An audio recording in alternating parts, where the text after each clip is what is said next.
정보가 있는 시사 토크쇼 장윤선의 팟짱.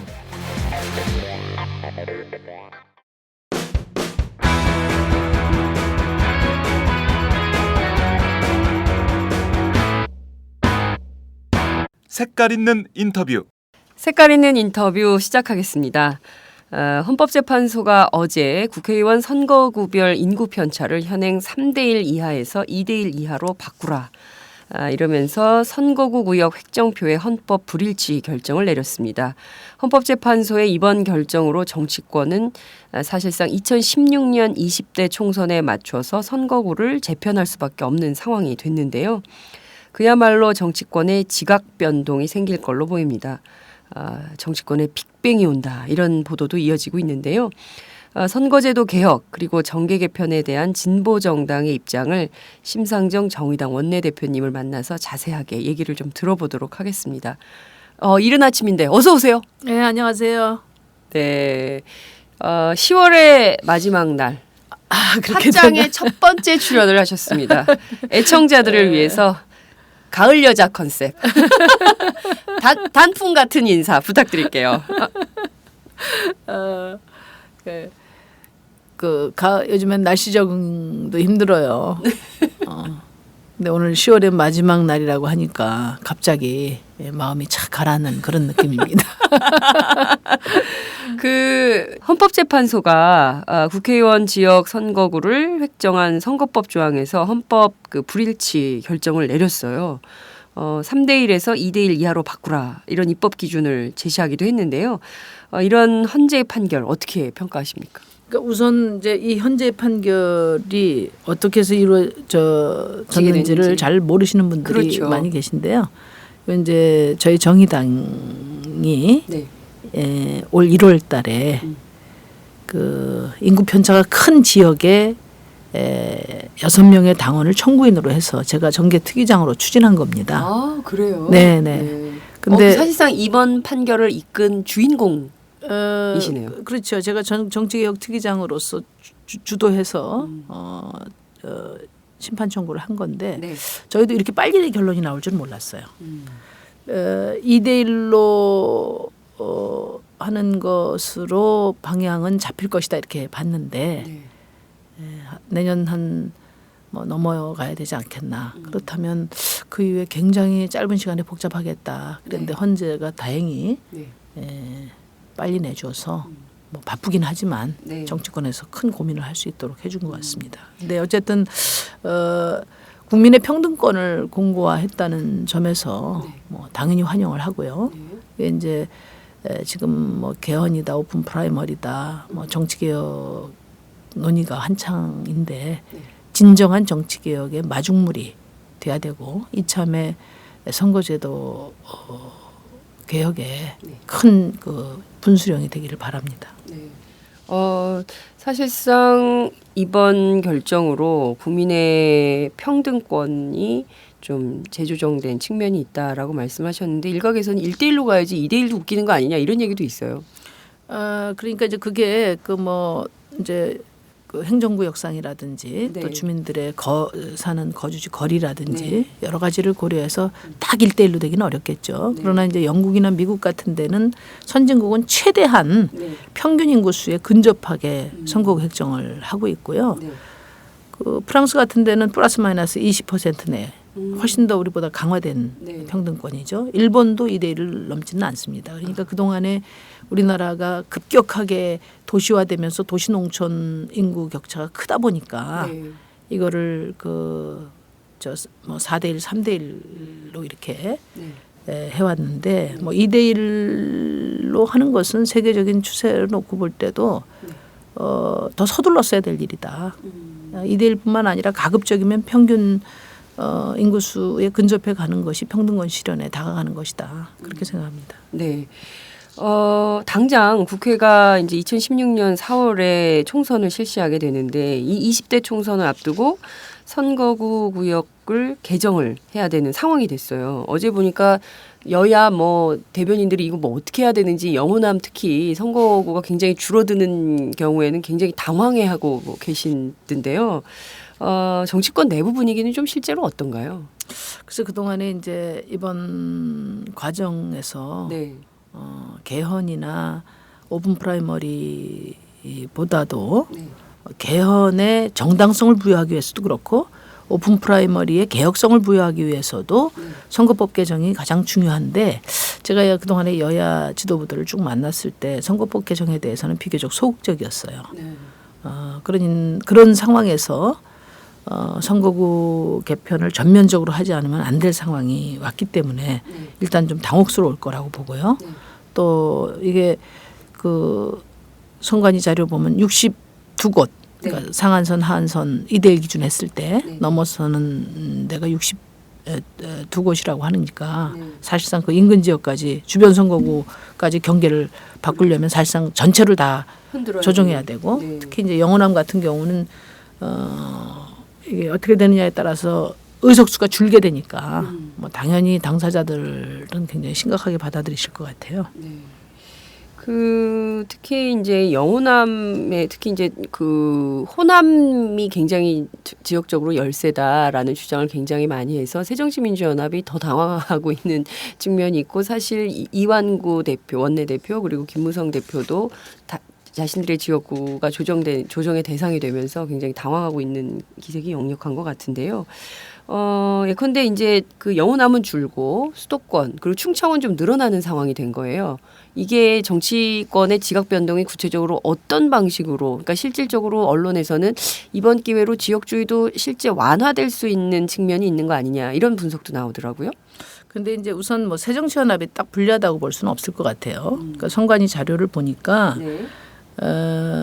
뭐 이게 이제 인구를 그 내부에서 조금 경계를 조정해서 하는 것으로 안 되는 그래서 실제로 그 의석수를 줄이거나 늘리거나 해야 될 때를 보니까 수도권 11군데는 늘어나야 된다. 그렇죠. 그다음에 영호남은 4개씩, 영남 4개, 호남 4개씩 이렇게 줄어들 수 있다. 그러니까 요 뭐 단순한 수치로 보면은 뭐 딱히 새정치연합이 불리하다 이렇게 볼 수는 없는 거고요. 이제 다만 이제 지역 대표성이 가뜩이나 지금 농촌이나 그 농업에 종사하시는 분들에 대한 그 정치적 그 고려가 잘 안 되고 있다 이런 지적이 있는 만큼 이제 지역 대표성 문제가 제기될 수 있을 것 같아요. 근데 이제 이 문제는 저는 이제 이번에 그 헌재 판결을 보면은 지역 대표성이 고려돼야 한다 하더라도 국민 주권의 출발점인 투표 가치의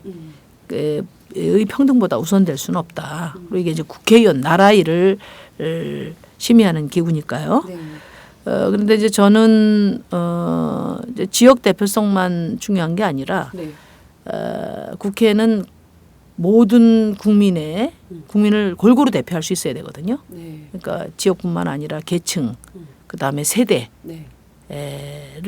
다 망라해서 그 안에서 상호 이해관계를 조정하는 그런 기능이 활성화돼야 되는데 지금 우리나라는 지역 대표성은 많이 그 중요성이 강조돼 왔지만 과도하게 강조. 그러니까 사실상 지역 대표성이 전체적으로는 과다 대표됐고 계층 대표성이나 또 세대 대표성은 거의 찾아볼 수 없어요. 비례의원 몇 명 구색 갖추기에 끝났잖아요. 지금 비정규직이 600만 돌파됐고 또 벼랑 끝에 서 있는 자영업자가 500만인데 과연 대한민국 국회에서 이 비정규직이나 자영업자 이 1100만을 대변하는 사람 몇 명 되나 이런 점들을 함께 봐야 되고요. 18대 국회의원을 기준으로 제가 보니까 뭐 법조인 출신 20% 뭐 정당인 언론인 학자 해가지고 그 전문직 고위직 출신들이 거의 70%예요 우리 국회. 근데 영국의 경우는 노조 출신들이 13% 가까이 되고요. 그 다음에 이제 기업이나 직장인 출신도 한 19% 돼서 우리 국회가 얼마나 계층적으로 편중돼 있는지 이거를 이런 비교를 통해서도 충분히 알 수 있습니다. 그래서 저는 이번 차제에 단지 그 선거 인수를 수량적으로 조정하는 수준에서 문제를 해결하려고 하면 네. 서로 유불리를 따지면서 게리맨더링이나 또는 그 이해관계를 위한 충돌로밖에 가지 않거든요. 그러니까 이거는 헌재가 2대1 불합치 판결을 내린, 아니 3대1 불합치 판결을 내린 것은 네. 이제는 이제 국민의 평등권 실현에 다가가야 한다는 시대 정신을 반영한 거라고 보기 네. 때문에 차제에 우리 국회가 편향적인 대표성을 갖고 있는 이런 문제 또 뭐 우리 국민들이 아주 더 이상 용인하지 않을 네. 그런 이 대결 정치 이런 것들을 해소할 수 있도록 총체적인 선거법 전면적인 선거법 개정으로 나가야 된다. 그러니까 새정치민주연합이 계산기 두들길 일이 아니라 지난 대선 때 문재인 후보도 공약을 이미 한 바가 있습니다. 네. 비례대표를 최소한 2대1 비중으로 네. 도입을 하겠다는 말씀도 하셨고 결선투표제도 도입하겠다는 말씀하셨어요. 그래서 지금 새정치민주연합이나 새누리당이나 지금 계산기 두들겨서 답을 찾으려고 하면 안 된다. 이미 근데 그분들은 그러고 있는 것 같은데요. 지역 그건 뭐 대표성을 인간이니까 중심으로. 국회의원들 개개는 그럴 수 있다고 봐도 네. 당을 이끌어가는 지도부는 정말 국민의 정치 개혁의 바람을 네. 이번 선거구 획정 판결을 계기로 해서 전면적으로 받아안는 네. 그런 선거법 개정에 나서야 된다는 점을 다시 한번 강조드리고 싶어요. 네, 말씀하신 대로 국회 안에 노조나 직장인이나 뭐 기업인 뭐 이런 이제 중소자영업자나 비정규직이나 이런 분들의 이해 요구가 전혀 관철이 안 되니까 국회에서 하는 얘기가 정말 남의 나라 얘기 같고 딴 나라 얘기를 하는 것처럼 들릴 때가 굉장히 많거든요. 그래서 이런 계층에 대한 이해 요구가 반영이 되는 국회가 된다면 국민들이 보다 더 정치에 대한 관심을 가질 수 있을 것 같다라는 생각도 좀 드는데요. 본격적으로 선거제도 개편에 대한 얘기를 좀 해보도록 하죠.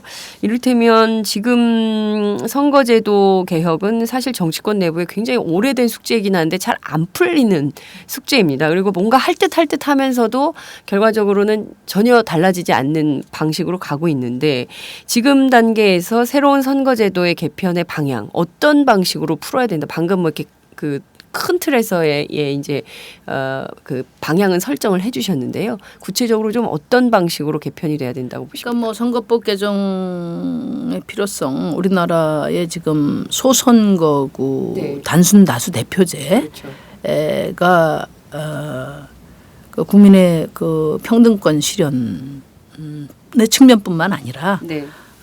지금 정치 불신의 큰 원인이 되고 있다는 걸 모르는 사람은 없습니다. 그리고 그 선거법을 개정한다고 할 때 어떤 방식으로 개정해야 되느냐 하는 방안은 백출해 있어요 지금. 네, 이미 뭐 모든 경우의 수가 다 계산돼 있다고 저는 보는데 네. 몰라서 안 하는 게 아니라 내 이해관계 때문에 음. 가장 큰 기득권이기 때문에 안 하는 거죠. 요즘에 뭐 세비삭감 얘기도 네. 하고 뭐 또 국회의원 수 줄여야 된다는 얘기도 하고 많이 하는데 기득권 내려놓게 해야 된다고 다들 이야기하는데 저는 가장 큰 기득권이 새누리당 그 자체, 새정치민주연합 그 자체라고 보거든요. 네. 이제 그건 건드리지 않는 거죠.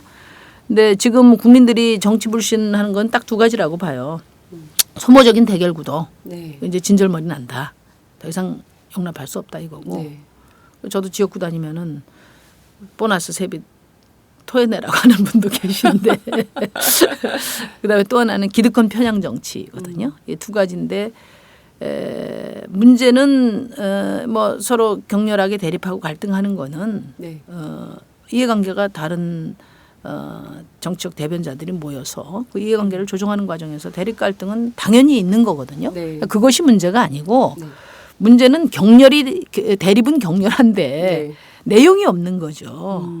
그러니까 원래 민주주의라는 게 갈등을 제도화하는 그렇죠. 거거든요. 그런데 이 대립하면은 한쪽은 정말 600만 비정규직의 이해관계를 대변하고 네. 한쪽은 대기업을 대변해서 네. 이런 계층의 이해관계를 조정하고 이 이해관계를 가지고 갈등을 해야 되는데 그게 네. 아니고 예. 지금 양당 제도 하에서는 우리 국민들이 네. 내 문제 가지고 싸우는 게 아니라 지구들 밥그릇 갖고 싸운다. 맞습니다. 그렇게 보고 예. 있는 거고 그게 사실이기 때문에 예. 문제가 되는 거거든요. 예. 그리고 단순 다수 투표제에서는 양당제가 보장이 돼 있기 때문에 예. 아무리 못해도 새누리당이나 민주당은 2등은 한단 말이죠. 그렇죠. 이것을 보장해 주니까 예. 내가 그러니까 축구를 치면은 실력을 쌓아서 열심히 골을 넣어서 경쟁하는 게 아니고 네. 상대방 실수 네. 자살골에 의존하는 정치가 되는 겁니다. 왜냐하면은 기를 쓰고 이렇게 상대가 잘못해야 네. 나한테 득점이 되기 때문에 예. 상대방이 그러니까- 실점하기만을 기다리는 정치. 그렇죠. 그래서 상대 실수에 의존하는 퇴행적인 정치 체제고 그래서 기를 쓰고 비난하고 대립하는 거죠. 네. 그래서 정당이 지금의 양당 체제는 네. 뭐 앞으로 대한민국을 앞으로 나가는 그런 전향적인 경쟁이 불가능한 체제다. 저는 그렇게 생각하고요. 네. 그래서 지금 양당 구조를 넘어서는 것이 필요하다. 제가 이제 이 얘기를 하면은 네. 저 뭐 소수당이니까 네. 지금 소수당의 입장에서 좀 어떻게 끼어들려고 선거법 개정 이야기하는 게 아니냐 이렇게 생각하시는 분도 있는데 저희가 제가 바로 그 질문을 하려고 했습니다. 그렇죠. 근데 저희도 큰 당하면 좋죠. 이 길이 너무 고단합니다. 솔직히 말해서 네. 오라는 데가 없는 것도 아니에요. 네. 사서 이 고생을 왜 하고 있느냐. 네. 바로 지금의 양당 체제를 넘어서는 네. 우리 국민을 골고루 대변하는 그런 다원적인 네. 정치 체제로 가는 것이 정치 개혁이고 네. 또 새로운 대한민국으로 가는 길이라는 사명감 때문에 이 길을 가고 있는 거지 계산 능력이 없어서 아둔해서 있는 건 아니거든요. 그런 점에서 지금은 지금의 정치 개혁의 핵심은 양당 체제를 넘어서는 것이다. 그러니까 국민들에게 이익이 되는 경쟁이 아니고 네. 서로 안 되기를 바라는 퇴행적인 정당 체제를 넘어서는 것이 시급하다. 이런 네. 말씀을 좀 드립니다. 예컨대 지금 그 2대1 방식으로 가게 되면 제3의 정치 세력화가 활성화될 수 있는 토대는 마련될 수 있는 겁니까? 이를테면 선거제도 개편도 지금 말씀하신 대로 소선거구에 기반한 단순다수 대표제를 중대선거구제로 바꾸면 좀 달라지게 되는 건가요? 그런데 권역별 비례대표제가 도입이 되면 또 달라질 수 있는 건가요? 그러니까 이제 지금 선거 인수 조정의 수적 측면만 보면은 네. 지금 뭐 어떤 정당 체제의 변화와 바로 연결하기는 어렵죠. 그래서 제가 얘기하는 거는 지금 헌재가 투표 가치의 평등의 그 측면에서 이번에 헌법 불일치 판정을 했는데 그런 취지라면 지금 당선자 지지표 이외에 과반수 가까이가 사표가 되는 이 사표를 가볍게 봐서는 안 된다는 거죠. 네. 그래서 그 가급적이면 유권자의 표심이 비례해서 의석수로 반영되도록 선거법을 개정을 해야 된다는 거고요. 네. 그래서 이제 저희가 이야기하는 것은 이제 비례대표를 획기적으로 늘리고 그러니까 정당 지지에 비례한 의석수를 보장하는 이제 비례대표제를 채택하자는 거고 또 하나는 이제 결선 투표제를 도입을 해서 다양한 이해관계를 대변하는 정당들이 모여서 서로 연합하고 또 협력하는 연합 정치도 가능해지고 연합 정치의 경험과 기술을 쌓아나가자 이런 겁니다. 우리나라는 소선거구제이면서 이 소선거구제의 단점을 보완하는 결선투표제도 없는 거죠. 그렇죠. 그러니까 다른 나라는 뭐 비례대표제를 채택하고 있거나 비례대표 비중을 확실하게 높이거나 아니면 소선거구제라 하더라도 결선투표제로 보완을 하거나 이렇게 해서 사표를 줄이고 유권자의 어떤 의사표시를 최대한 존중하는 방식으로 반영하는 방식으로 이렇게 하고 있는데 우리나라는 그저 비례대표 비중도 매우 낮고 결선 투표제도 없고 그러니까 오로지 양당이 영구히 해먹는 그런 구조로 되고 영구히 나눠 먹는 그래서 아무리 그 두 당이 잘못하더라도 새로운 제3세력의 성장이 현 제도화에서는 불가능한 이런 제도를 만들어 놨기 때문에 우리 국민들이 이렇게 고생을 하는 것이다. 네. 사실 지금 뭐 새정치민주연합 지지율이 20% 플러스 마이너스 이렇게 내려가도 네. 뭐 크게 걱정들 안 하세요, 의원님들. 왜 그러냐? 이제 선거 때 되면 새누리당 싫어하는 사람은 결국 우리한테 다 찍을 거야. 라는 생각이 굉장히 지배적이에요. 예, 그렇기 때문에 여유가 있습니다. 그러니까 저한테 누가 특정 의원 제가 뭐 말하기는 그렇지만 그런 얘기를 대놓고 해요. 지금 뭐 다들 뭐 지지율이 우리가 18% 뭐 19%까지 떨어져도 총선 앞두고 우리가 1년만 죄송합니다. 열심히 하겠습니다. 하면 우리 찍을 수밖에 없다. 새누리당 찍겠어? 그래서 결국 제가 우리한테 올 수밖에 지난번에 없어. 이렇게 생각한다고요? 지난번에 이제 노회찬 후보 동작에 네. 출마했을 때 이제 뭐 김한길 대표 네. 만났을 때 이야기를 한 적이 있어요. 그러니까 이 비제도적인 단일화, 네. 그러니까 말하자면 뭐 여론조사 단일화라든지 이런 것들이 야합이라고 비판하는데 나 그거 인정한다. 그리고 여론조사 단일화, 정당이 다른 두 당이 후보가 여론조사 단일화하는 거 포퓰리즘이다. 네. 그런데 중요한 것은 이 그런 그런 야합이 되지 않도록 하기 위해서는 그럼 연합 정치가 가능한 제도를 만드는데 네. 당신들이 앞장서야 될 거 아니냐. 네, 네. 그러면은 그동안의 양당 제도의 어떤 기득권으로 새로운 정치를 열망하는 사람들의 표를 모조리 사표로 만들고 네. 양당 그 틀 내로 네. 수렴하는 그런 기득권 정치 언제까지 할 거냐. 솔직히 말해서 무임승차 아니냐 그거. 네. 제가 그런 지적을 드린 바가 있습니다. 뭐라고 하던가요? 답변을? 뭐 대표님 생각만이 아니시고 의원들 다수의 네. 거의 전부의 생각이다 이렇게 이야기를 하고 제가 충격을 먹은 바가 있습니다. 진짜 그걸 그냥 그렇게 대놓고 얘기를 하셨단 말이죠. 대표님뿐만 그러니까, 아니라 다수 의원들이 그런 생각이다. 내 생각만이 아니라 지금 새정치민주연합의 의원들의 공통된 생각이다 이렇게 말씀을 하셨어요.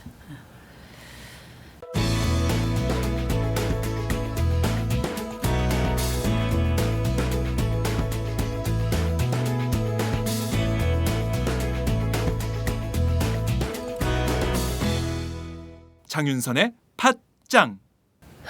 자, 갈 길이 먼데요. 네. 거기까지 이르렀으면 상당히 갈 길이 먼데 그렇다면 이번에 말씀하신 대로 결선 투표제를 도입하거나 또 비례대표를 확대하거나 이런 방식으로 해서 그 비정규직 그리고 다수 노동자들의 입장을 대변할 수 있는 방식으로 계층을 대변할 수 있는 방식으로의 정치의 전환 이게 현실화될 가능성은 있는 건가요? 그래서 이제 저희는 독일식 정당 명부 비례대표제 네. 이거는 한마디로 말하면 정당 지지율에 비례해서 의석수를 보장하는 제도거든요. 네. 이제 그게 정당 정치 이 발전에 도움이 된다. 네. 노선과 정책 중심의 대결 또 네. 정당 정치 발전을 하기 위해서는 정당 지지에 비례한 네. 의석수. 예를 들면 뭐 과거에 우리 민주노동당 초창기에 13%를 받았는데 그럼 한 40석이 돼야 되는 거죠. 그렇죠. 그렇게 그때 40석이 돼서 교섭단체가 됐으면 지금 뭐 집권까지는 뭐 장담할 수 없지만 제1야당은 확실하게 됐을 것 같습니다. 그런데 요 대목에서 깔때기. 그런데 그 이제 그걸 받아들이기 어렵겠죠. 네. 왜냐하면 지금 뭐 이 결정을 해야 될 네. 다수가 양당 의원들이시기 때문에 그건 어려울 거라고 봐서 저희는 어쨌든 지금 단순 다수 대표제 네. 소선거구제를 넘어서는 그런 방안이라면 열어놓고 다 논의해보자. 일단 중대선거구제로 가자 이런 주장을 하시는 뭐 거예요. 저희가 주장하는 건 아니지만 네. 그 논의도 열어놓고 할 용의가 있다 이런 생각입니다. 그러니까 중대선거구제 같은 경우는 사표를 줄이고 뭐 또 뭐 소수 정당의 진입도 일정하게 네. 제한적이지만은 열릴 수 있다는 점에서 긍정적인데 또 단점이 그걸 했던 뭐 저기 일본이나 네. 이런 나라들의 사례에서 보면은 이제 그 명망과 돈 많고 그렇죠. 또 이름값 있는 그런 계파 정치, 금권 정치를 부추긴다는 그런 폐해가 있어서 선거법 손질도 받잖아요. 그러니까 네. 장단점이 제도 자체만 가지고는 뭐 장단점이 다 있게 마련인데 네. 우리는 지금 소선거구 단순 다수제의 폐해가 너무나 크기 때문에 네. 이것을 넘어서는 100점짜리 제도를 우린 주장하고 있지만 네. 그게 안 된다 하더라도 중대선거구제도 그것이 과거처럼 뭐 2인 선거구제 네. 이런 제도는 수용할 수 없지만 네. 대선거구제에 가까운 그런 중대선거구제라고 하면은 저희는 뭐 얼마든지 검토할 용의가 있다 이런 생각을 갖고 있습니다. 그런데 지금 여야 각 당이 지금 혁신위원회를 띄우고 선거제도 개혁 관련해서 오픈 프라이머리를 빨리 하자 이렇게 굉장히 서두르고 있어요. 네. 오픈 프라이머리에 대해서도 찬반 양론이 굉장히 뜨거운데 이건 좀 어떻게 보십니까?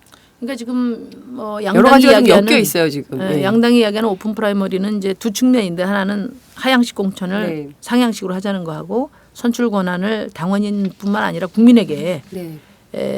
주자는 차원에서 추진되는 거 아닙니까? 네. 네.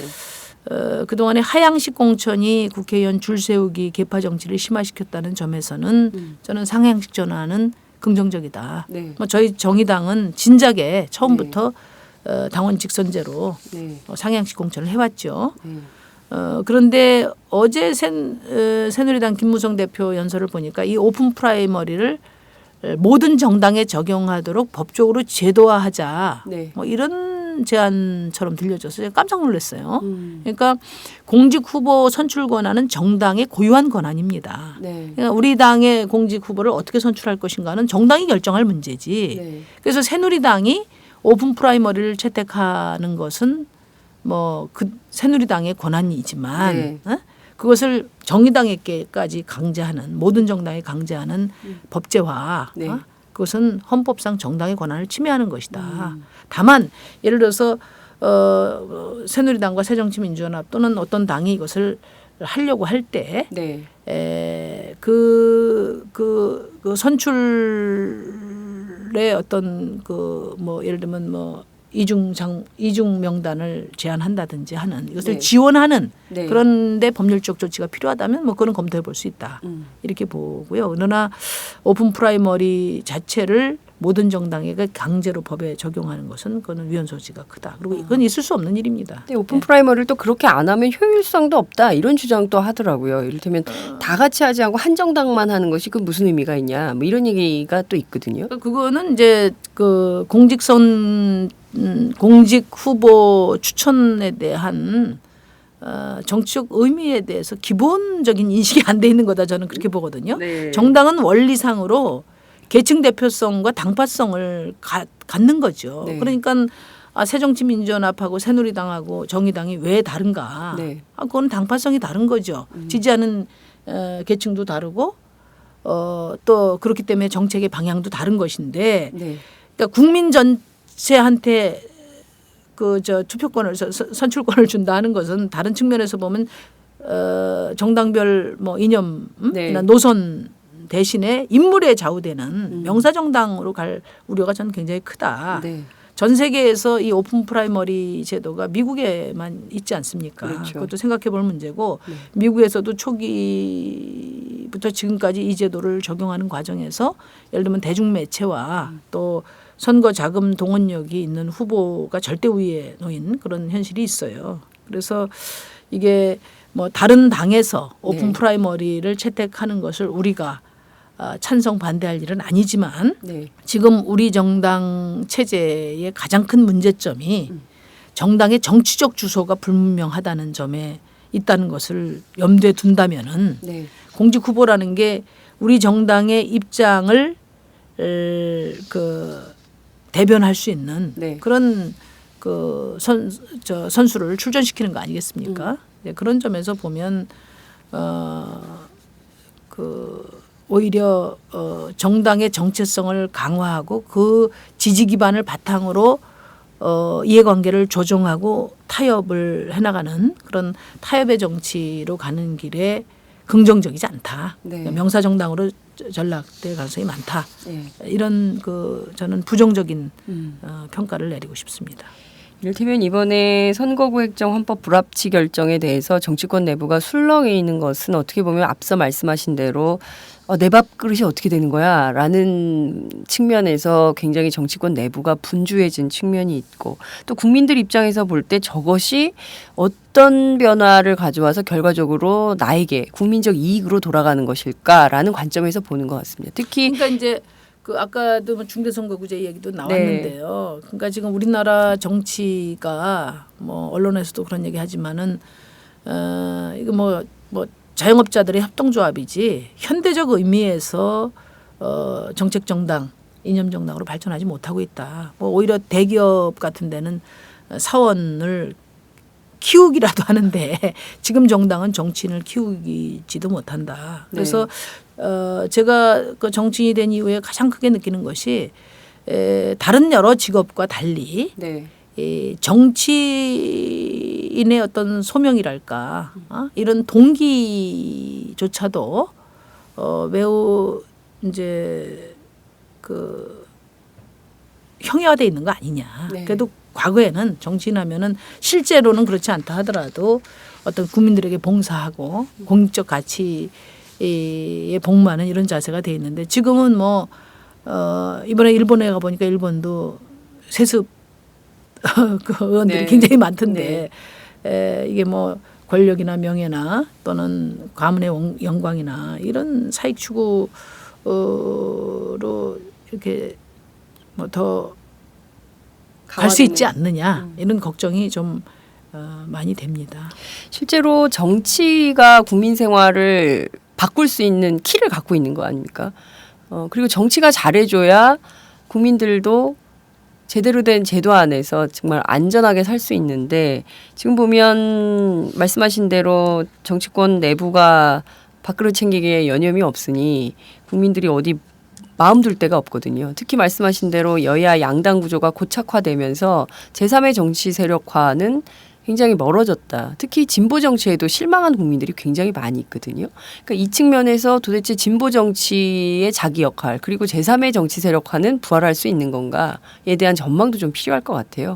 대표님은 좀 어떻게 보십니까? 저는 이제 진보 정치가 많은 우여곡절을 거쳤는데 물론 뭐 진보 정치 내부에 여러 한계나 오류도 있었다고 봅니다. 그러나 뭐 다른 정당의 그 책임하고 같은 수준에서 그 평가하는 것은 좀 억울하다 이런 생각이 들어요. 왜냐하면 다른 정당들 같은 경우에는 권력을 주었지 않습니까? 국민들이 권력을 주고 그 권력을 맡겨서 저 잘 좀 그 권력을 선용해서 우리 좀 편하게 해주라 했는데 말하자면 뭐 이제 부도낸 경우고 저희는 이제 국민의 기대에 못 미친 측면이 있다 이런 것인데 아까도 제가 처음에 말씀드렸습니다마는 진보 정당이 내부적인 한계나 오류도 있었지만 진보 정당의 성장을 가로막은 그 결정적인 요인은 저는 선거법 개정이라고 봐요. 예를 들어서 내부의 여러 가지 노선이나 갈등 문제도 당이 성장 추세에 있고 정치적인 영향력이 확대되면 골목에서 메인 그라운드 나오면은 그 뭐 골목에서 국민들 보지 않을 때 했던 여러 가지 행태들은 다 금방 드러나고 문제가 드러남으로써 또 빨리 해결점도 찾게 되는 거거든요. 이제 그런 점에서 그 저는 지금의 그 소선거구 단순 다수 대표제가 극복될 때 꼭 비단 저희 정의당뿐만 아니라 저희 정의당도 검증받아야 되겠지만 그 단순 다수 대표제를 넘어서자는 것은 새누리당과 민주당만 평가 대상이 아니고 저희 정의당이나 또는 다른 여타 정당들도 국민들에 의해서 재평가 받고 그래서 새로운 정당 체제로 나갈 수 있는 물꼬를 틔워야 된다. 그러니까 정치적인 영향력이 강한 어떤 그 기득권 정치 세력 간의 이합 집산과 같은 그런 정계 개편이 아니고 유권자들이 그 유권자들의 어떤 표심을 반영할 수 있는 선거제도를 만들어서 국민들에 의한 정계 개편이 이루어져야 된다. 말하자면 정치 생태계가 복원이 돼야 된다. 아무리 나이를 먹고 100년, 200년 영구히 그 불로장생하는 그런 생태계가 어디가 있습니까? 그러니까 그렇게 해서 지금 선거법 개정을 저희가 말씀드리는 것은 정치 생태계를 복원해서 국민에 의한 정계 개편, 미래로 가는 정치를 만들어 달라는 거고 네. 그 과정에서 저희 정의당도 국민들에게 그 가능성을 새롭게 평가받을 수 있도록 최선을 다하겠다. 그러니까 우리 당은 앞으로 정체성을 보다 좀 분명히 하고 네. 그리고 의제 주도력도 대폭 강화할 생각입니다. 네. 그리고 이제 그동안에 진보 정치에 실망해서 입장을 유보하고 있는 그런 지지자들을 최대한 조직적으로 결집해서 선거법 개정과 더불어서 미래의 대안 세력으로서 한 역할을 네. 담당할 수 있도록 최선을 다하겠다 이런 말씀드립니다.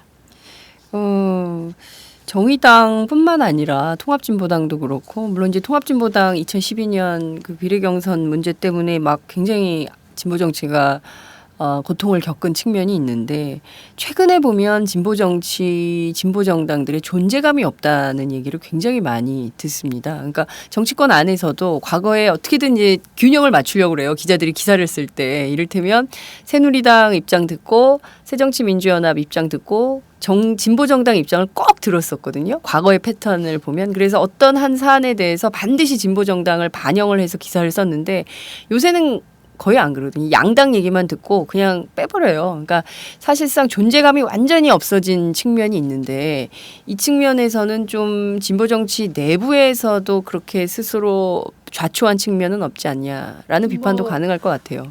그것은 새삼스럽게 다시 반복할 필요가 없죠. 제가 여러 차례 진보 정치를 대표하는 한 사람으로서 이제 국민들께 네. 사과도 드렸고 또 지금 그런 일련의 과정을 거쳐서 최악의 상황에 와 있는 것은 사실이다.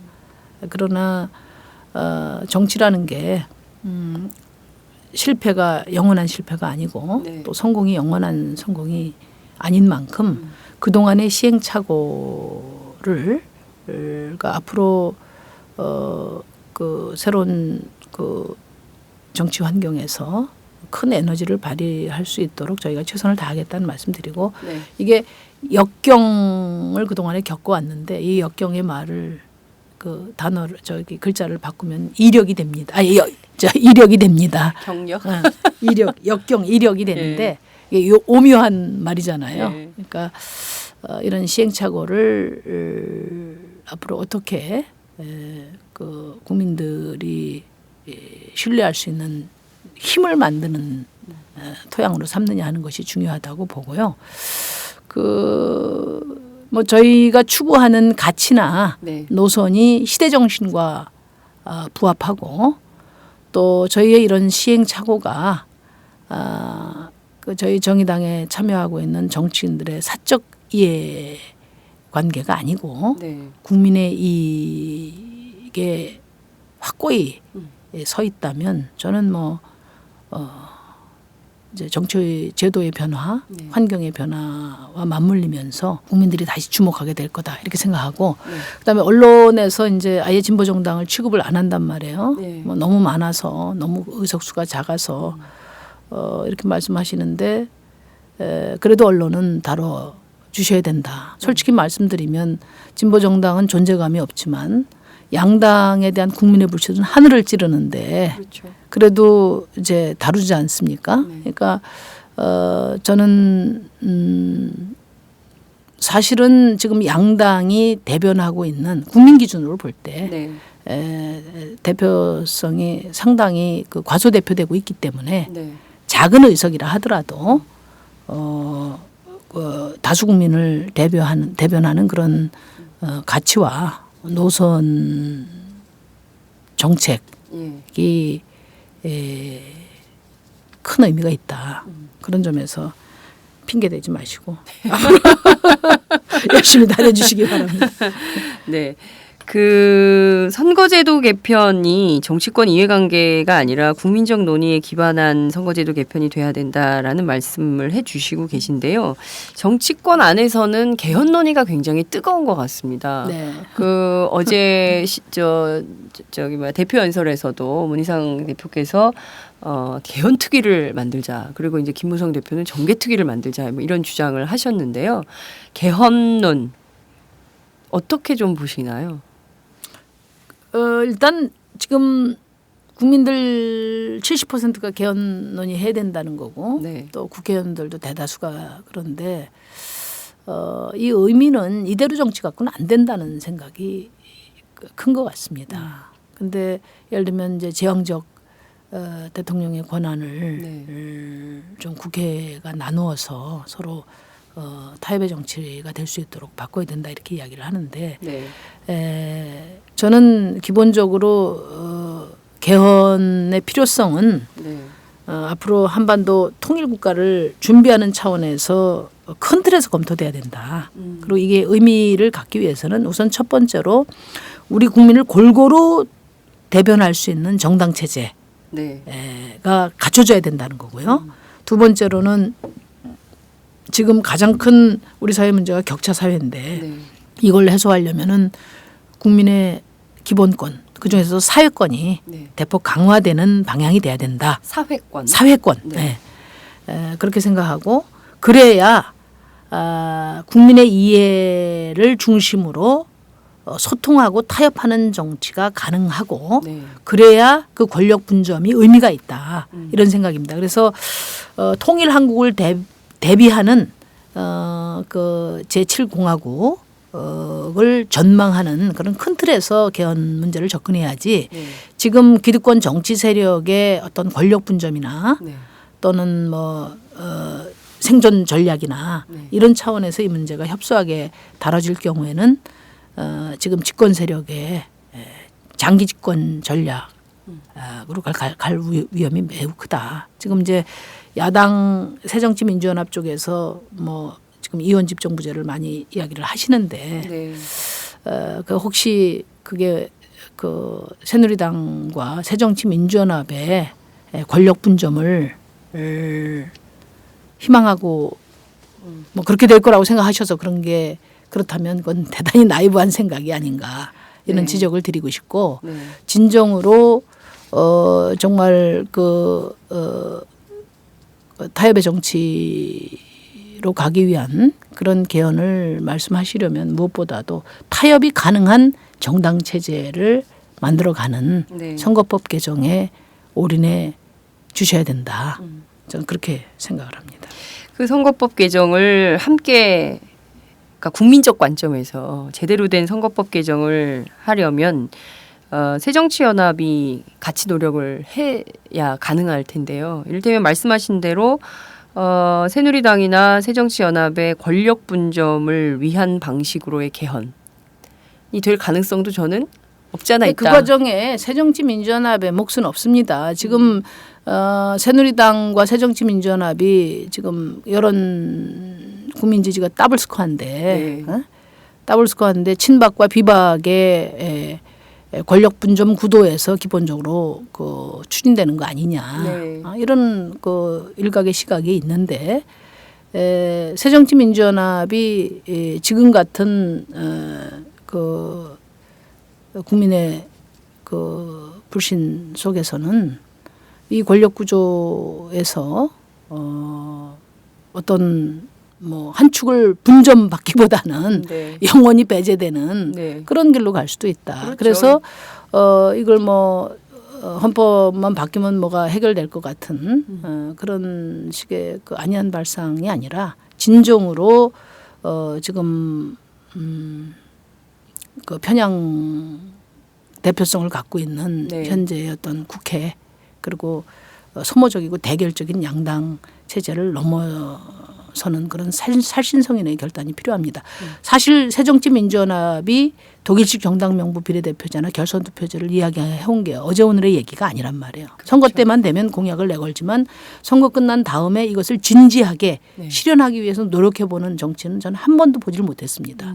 문재인 의원님이 지난 선거 이후에 선거법 개정을 이야기를 하고 당신의 공약을 네. 제기하고 네. 그것을 위해서 사람을 만나고 그것을 위해서 정책을 내고 한 것을 저는 본 적이 없습니다.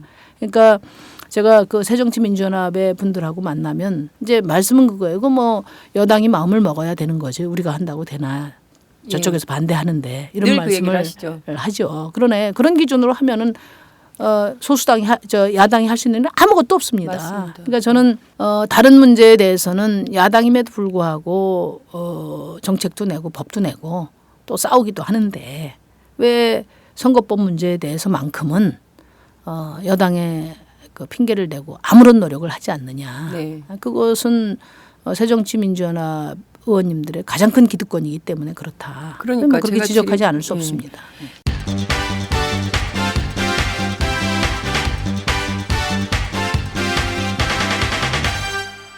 장윤선의 팟짱. 제가 이제 대선 이후에 새정치민주연합 의원들을 만나보면 이런 얘기를 종종 해요. 농담 반 진담 반 섞어서 하는데 뭐 야당하면 어때? 내가 국회의원 하는 게 중요하지. 그런 얘기를 하시는 분들이 계세요. 근데 저는 아까 말씀하신 대로 지금 개헌 논의는 사실상 친박과 비박, 그러니까 박근혜 대통령과 김무성 대표 간의 갈등이 가는 것이고 이게 거대한 이 덩어리 싸움을 하게 될 때 정작 새정치민주연합은 그 파이가 굉장히 축소될 가능성도 있는데 그 생각은 못하고 여전히 자기들은 야당 우산 아래서 국회의원 하면 된다 이런 생각을 갖고 있으면 결과적으로는 자기 손해인데 그걸 제대로 모지 못하고 있다. 여기서 정말 연합 정치를 제대로 해야 되는 타이밍이 온 거다. 그러니까 진보 정치, 야권의 정치를 부활할 수 있는 절호의 기회가 왔는데 지금 이 순간에도 딴짓을 하고 있는 거예요. 그분들이. 저는 이제 그 뭐 개헌의 필요성을 강조하시는 네. 지금 이제 문희상 대표님이나 또 우윤근 원내대표님을 비롯한 분들의 진정성은 믿습니다. 근데 이제 중요한 것은 이미 개헌 논의의 프레임 자체가 지금 청와대와 새누리당 네. 그러니까 박근혜 대통령과 김무성 대표 간의 문제로 네. 이렇게 프레임이 지금 쫙 전쟁으로 가고 있죠. 가장 그러니까 개헌 논의가 필요하다 하더라도 네. 현재의 구조 속에서 이 개헌 논의는 집권 세력 내의 권력 다툼으로 발전할 가능성이 매우 높고 그렇죠. 그럴 때는 뭐 저희 정의당뿐만 아니라 새정치민주연합도 객이 되는 것이고 네. 그나마 그 지금 뭐 기울어진 운동장이라고 이야기하는데 네. 이 기울어진 운동장을 바로잡아 나가는 그런 그래야 될 그런 지금 그 처지라는 점을 감안해 본다면은 네. 야당은 진정한 연합 정치가 가능한 제도와 네. 선거법 개정에 주력해야 되지 않나. 그리고 여당이 반대한다고 하는데 여당이 지금 이원 집정부제를 개헌 방안으로 지금 제시를 하고 있지 않습니까? 네. 그런데 그 이원 집정부제는 내각제요소를 도입하는 거기 때문에 네. 연합 정치가 가능한 정당 체제로 가는 것을 부정할 수 없어요 논리적으로. 네. 그렇기 때문에 개헌 논의하고도 맞물려서 네. 여당을 설득할 수 있는 그 고리가 있다. 저는 그렇게 봅니다. 그래서 새정치민주연합이 차제에 그런 대한민국 정치의 미래를 열어가는 네. 그런 그 결단의 자세로 이번 선거법 개정에 임하는 것이 새정치민주연합을 살리고 야권의 어떤 혁신을 네. 이뤄내는 가장 중요한 저는 포인트라고 봐요. 네. 아, 과연 그 방향으로 이루어질지 왜 저는 불안할까요? 여하튼 저희가 근 1시간 가량 얘기를 해오고 있는데요. 끝으로 꼭 여쭙고 싶은 게 있습니다. 세월호 특별법 관련된 건데요. 오늘 말씀드린 대로 10월의 마지막 날이고 여야는 오늘까지 협상을 마무리하겠다라는 입장을 이미 천명한 바 있습니다. 어떤 방식으로 합의가 될 것이냐. 특히 이제 세월호 유족들에 대한 국회 안의 압박이 굉장히 심해지고 있는 상황인데 세월호 특별법 어느 정도까지 왔고 이게 어떤 방식으로 될 것인지 전망을 좀 부탁드릴게요. 오늘 그 양당이 합의를 할 것 같습니다. 합의안을 발표할 것 같아요. 오늘. 네, 네. 제가 아침에도 통화를 했는데, 네. 근데 이제 문제는 이제 내용인데 네. 지금 뭐 저희야 그 협상에 참여하지 않고 있으니까 새정치민주연합 쪽의 의견을 들어보면 세월호 특별법은 대체로 그 뭐 만족스럽지는 않다 하더라도 네.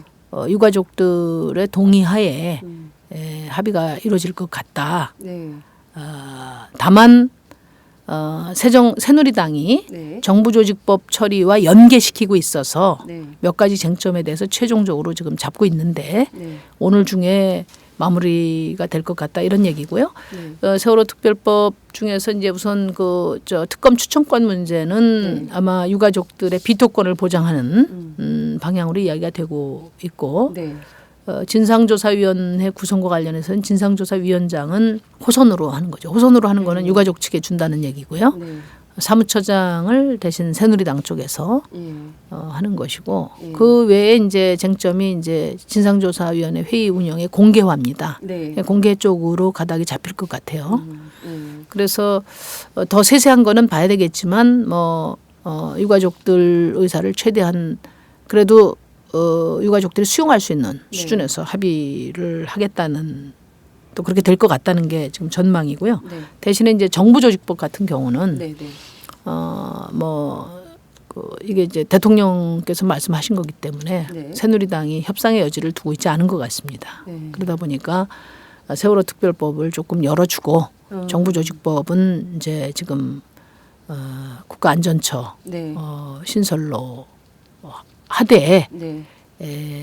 지금 해양경찰청하고 네. 그다음에 재난안전청을 네.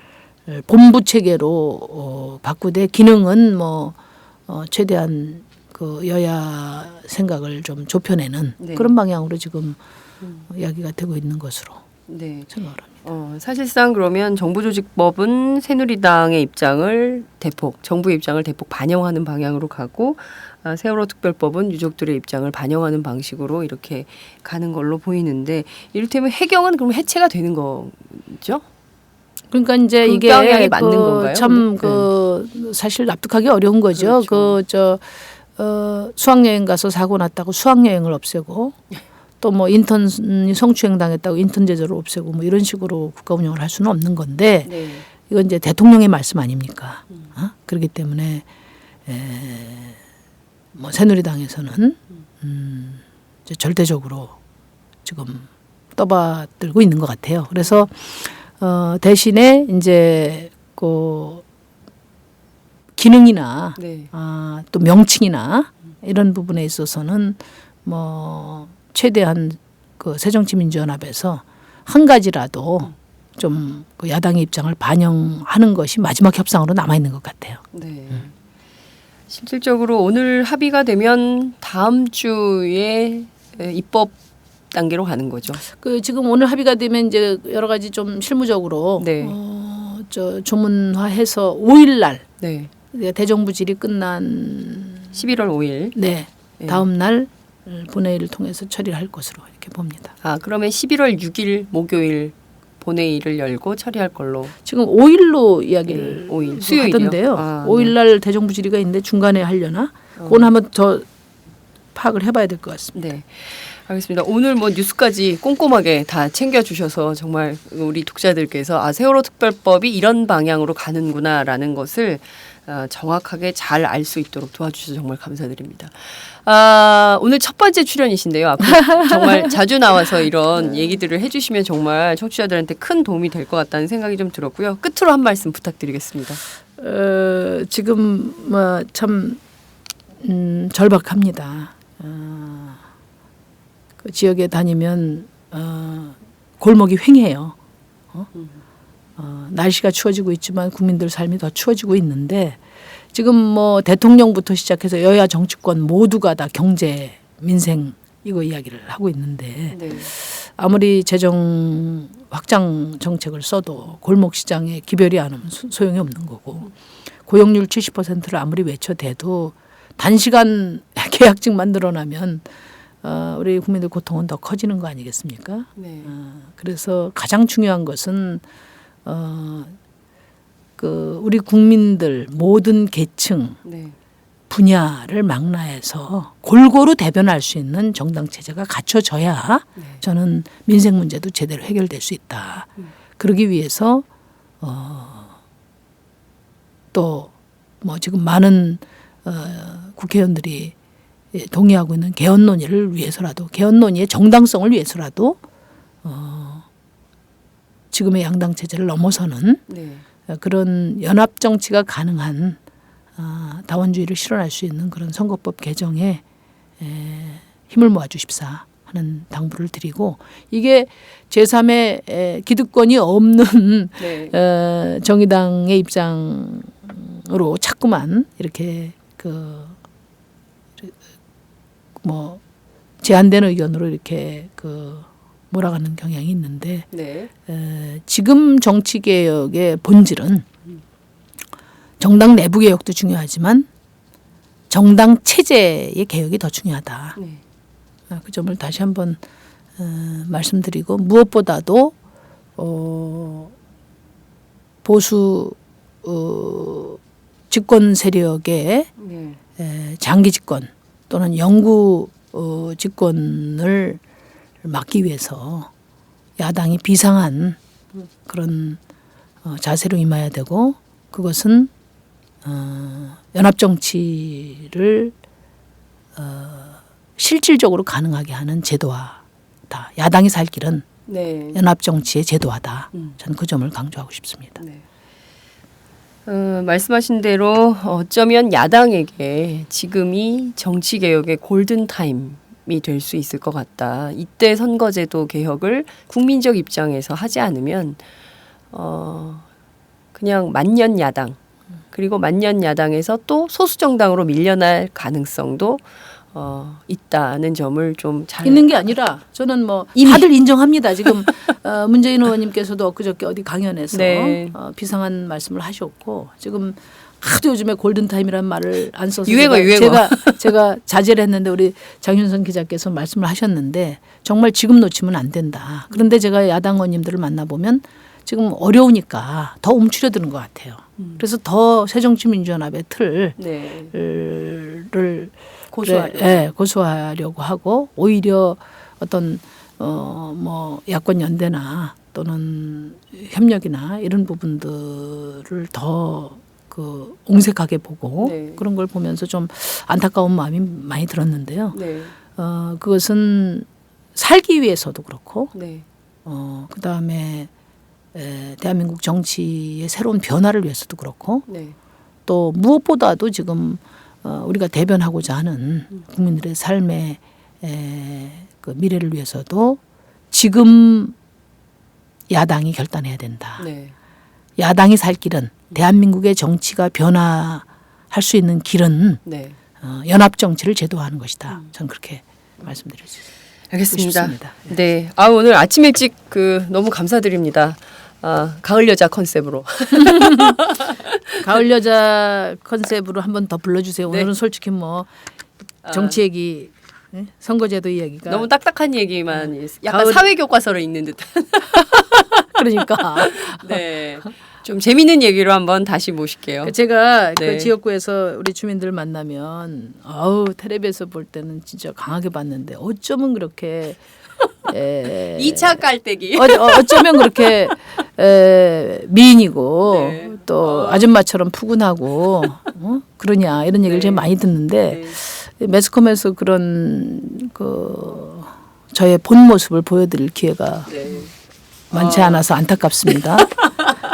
네. 다음 기회에 3차 깔때기의 기회를 드리도록 하겠습니다. 오늘 말씀 정말 감사드립니다. 네, 감사합니다. 고맙습니다. 네. 안녕하세요. 오연호입니다. 장윤선의 팟짱 여러분 어떻게 듣고 계십니까? 저는 지금 우리도 행복할 수 있을까 단행본 출간 기념으로 전국 순회 강연을 하고 있는데요. 저도 고속도로를 달리면서 장윤선의 팟짱을 즐겨 듣고 있습니다. 네, 여러분이 함께 하시는 이 장윤선의 팟짱은 10만인 클럽 회원 여러분의 후원으로 더욱더 알차게 꾸려질 수 있습니다. 월 10,000원. 여러분 함께해 주십시오. 감사합니다.